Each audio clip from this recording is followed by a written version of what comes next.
idolizing people. Everyone does it, and it's not necessarily a bad thing unless you take it too far. And what I mean by that is, if you are a person who completely idolizes someone, you only look up to them for advice, for help. You want to be them at all times. It's the reverse of envy, where you hate someone and want to destroy them or whatever. You actually love them and have to be them, be with them all the time. This is very, very toxic. It's a double-edged sword when it comes to envy, because it's the exact opposite of that. And what happens is you get very, very closed-minded, where you only think they are perfect human beings. I only need them. They are amazing, and you get trapped in their own persona, and then you get trapped in not seeing anyone else as equal value to them. It makes your view of the world very, very small and limited when you do this. And every person that I know, and including myself, has done it at some point.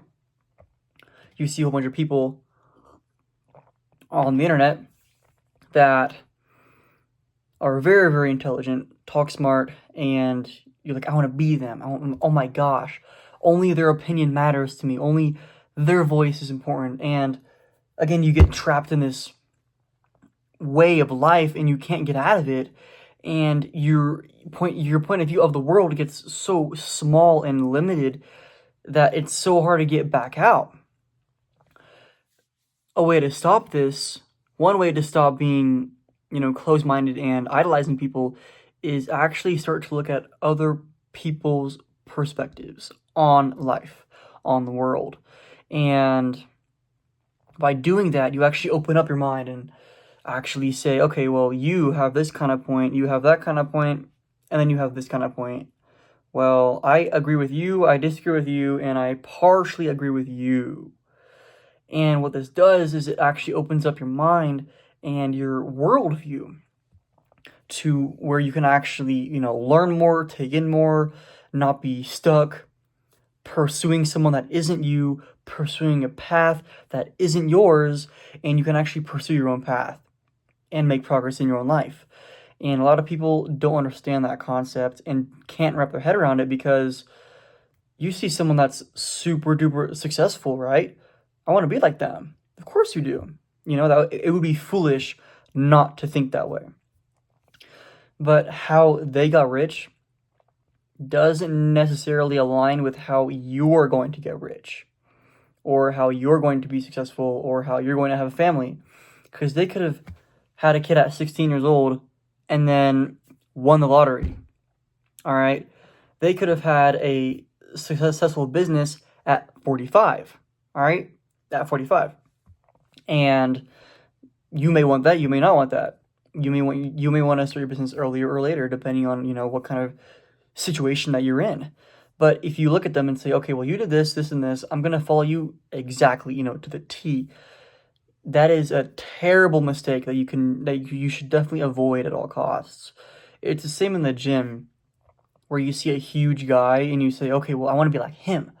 But his form's terrible, he's eating like crap, and he has bad sleep, but he injects steroids. Is that really the path that you want to take?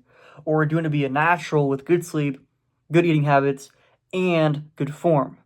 Do you want to be like the buff guy, or do you want to be yourself and actually grow into the person that you're supposed to be? And most people just see the result and say, okay, well, that's what I'm going to go after. That's what I'm going to do. No, you should not do that.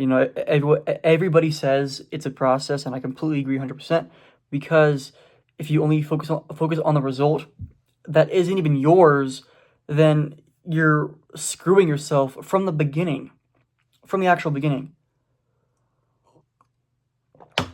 You have to create your own path. You have to actually do a lot of work yourself and try a lot of things.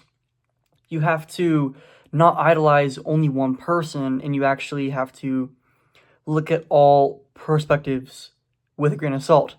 And, from an objective perspective and say, okay, well, again, I agree, I disagree. And then that way you can formulate your own path and actually create your own vision of how to be successful in your own mind.